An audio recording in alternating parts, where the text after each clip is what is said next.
एक बार बोल दीजिए शिव गुरु महाराज की जय। आइए अनंत भक्ति चैनल में आप सभी भक्तजनों का एक बार फिर से स्वागत है। आज हम आप लोगों को षष्ठम स्कंध का 14वां अध्याय सुनाती हूँ, जिसमें चित्रकेतु आख्यान है। इतनी कथा सुनकर राजा परीक्षित बोले, हे सुखदेव जी, पापी वृत्रासुर की बुद्धि भगवान नारायण में कैसे दृढ़ हो गई, जिससे उस राक्षस धम को सुगति प्राप्ति हुई। संसार में मिट्टी के कणों के समान असंख्य प्राणी रहते हैं, जिनमें मनुष्य इत्यादि ही धर्म को करते हैं, और उनमें कोई ही ऐसा होता है जो भगवान वासुदेव के प्रेम में मगन होता है। तब समस्त लोगों को कष्ट देने वाला पापी वृत्त की बुद्धि भगवान कृष्णा में कैसे दृढ़ हुई।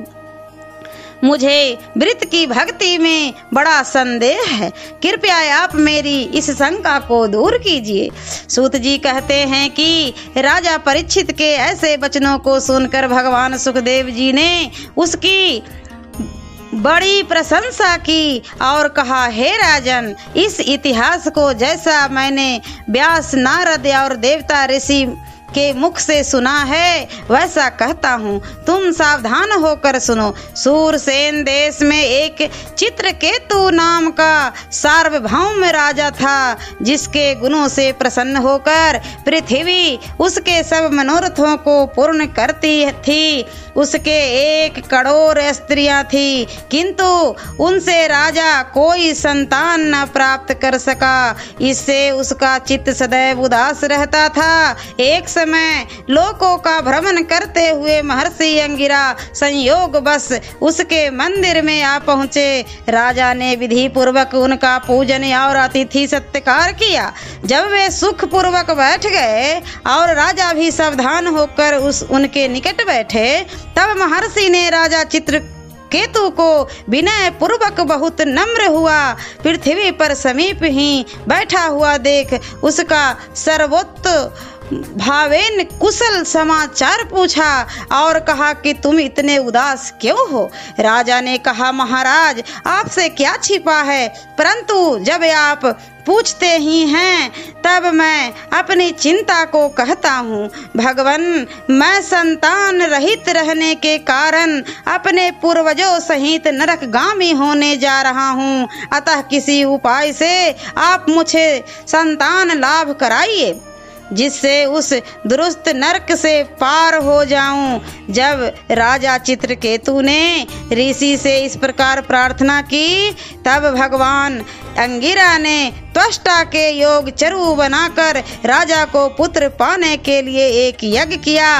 राजा की पटरानी का नाम कृतधृति था। महर्षि ने यज्ञ से बचे हुए चरु को रानी को भोजन करने के लिए दिया। फिर राजा से कहा, इससे तुम्हारे एक ऐसा पुत्र होगा जिससे तुम्हें हर्ष और शोक दोनों होगा। यह कहकर महर्षि अंगिरा वहां से चले गए और राजा ने उस चरु को खाकर राजा के प्रकाश से गर्भ धारण किया। समय आने पर रानी को पुत्र हुआ। अब राजा रानी दोनों ही उस पुत्र के प्रेम में ऐसे अनुरक्त हुए कि उन्हें संसार की और सब बातें भूल गई। मुख्यतः अब राजा तो उन अन्य सभी स्त्रियों से प्रेम रहित हो गया जो संतान वाली न थी। इससे अन्य रानियां उस बालक से ईर्ष्या करने लगी और एक दिन अवसर पाकर उन्होंने उस कुमार को विष दे दिया।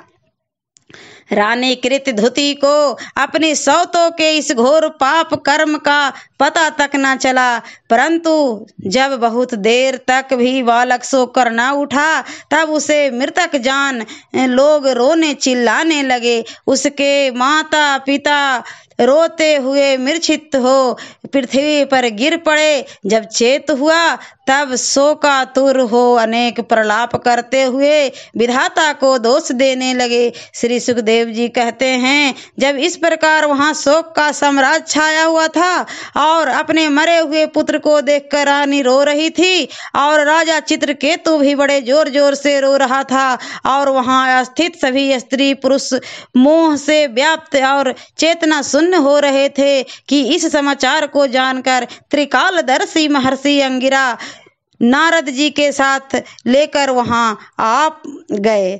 ओम नमो भगवते वासुदेवाय नमः।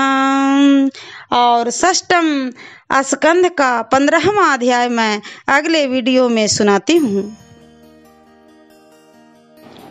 ऐसे ही मनोरंजक कथाएं, कहानियाँ और भक्ति गीत सुनने के लिए हमारे इस चैनल अनंत भक्ति को सब्सक्राइब करें और वीडियो अच्छी लगी हो तो लाइक का बटन जरूर दबाएं। धन्यवाद।